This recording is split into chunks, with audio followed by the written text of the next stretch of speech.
Now, one thing that I'd like to give as a historical reference is that we're coming out of the Middle Ages here.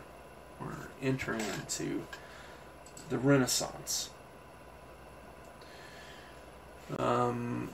James has already had, before he was born, he had already had 50 years of the Erasmus Bible being translated. So within 50 years, the Church of Scotland became Calvinist, and the Church of England had been evangelical, or Anglican. Sorry. Not evangelical, Anglican. Now, when we look at how this affects the worldview, we see that certain things have happened in the 15th century to lead up to this. Descartes has already demonstrated his cognito ergo sum, I think therefore I am, which you can go to Jay Dyer's website. He talks about the history of philosophy, and he talks quite a bit about how Descartes and Spinoza and all those Christian, all of the Christian philosophers who are trying to rationalize God into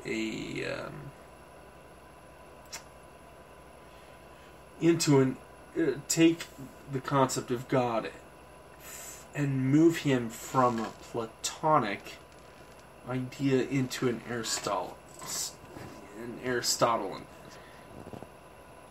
And that might not be a perfect way of saying what I'm trying to convey, but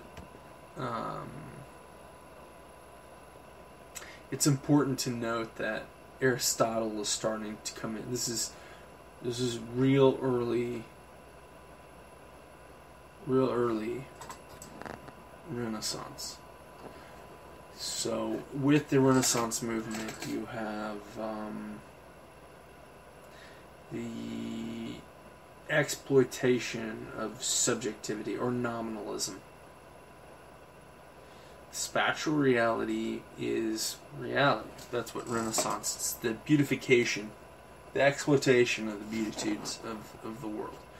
Looking at a tree, seeing that God is in that tree and painting it, right?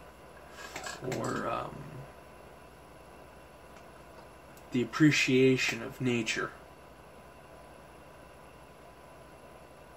The overindulgence in nature, which leads to a corruption, right?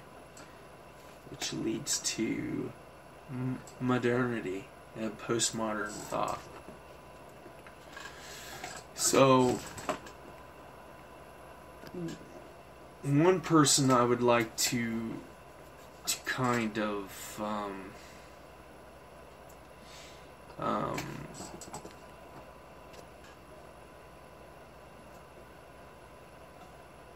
I guess one set of statements I would like to make is, A, you're starting to get a very subjective view. So it's no longer about the vassal. It's about the individual. Right? So you're seeing a removal politically from the feudalistic to the individual. So feudalism to democracy. You're seeing this movement, this change philosophically. You're seeing it move from an artistic, the sciences. This is 1600s, early 1600s.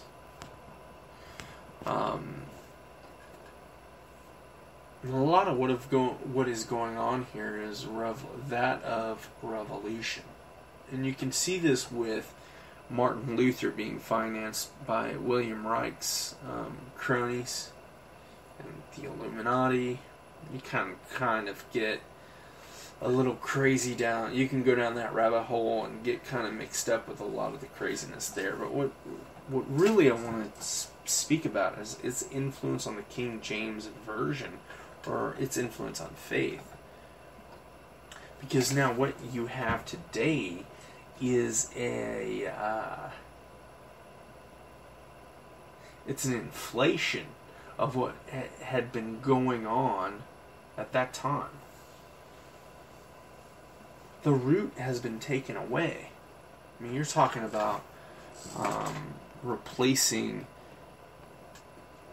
basic concepts like processes as opposed to instant gratification. One thing, if you read my WordPress article, I make it very clear that Pastor Anderson says very clearly that once you are saved, you are saved. There's nothing you can do that can take God's love away from you. Right? Once you have become parts of the flock, there's nothing you can do to be eaten by the wolf. The sheep dog will always protect you. Right? It's not like God's going to shy you away.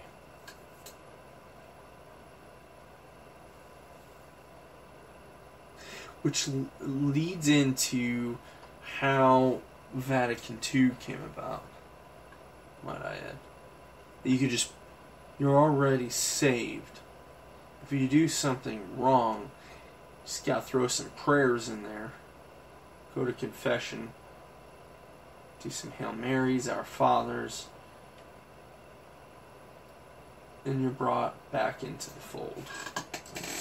As opposed to Protestants who believe that's unnecessary.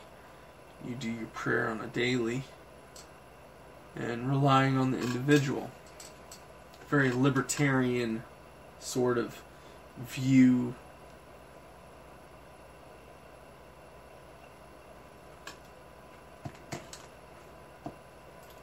Now there's some inconsistencies that I'd like to point out. Mostly it's from Greek translation.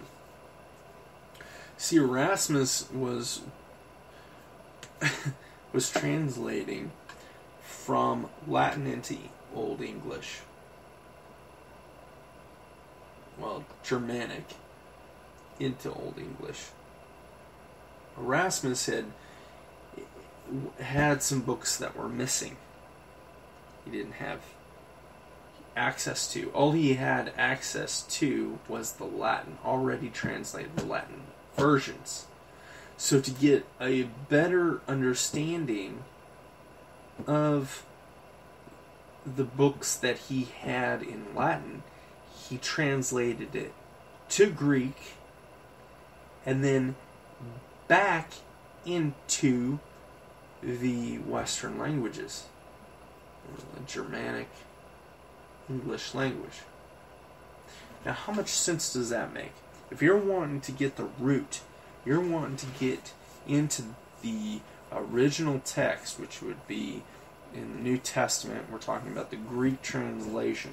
The Byzantine Empire occupied most of essentially the southeastern side of Europe, which contained Greece. All the scholars were Greek. Some were Aramaic. You had some.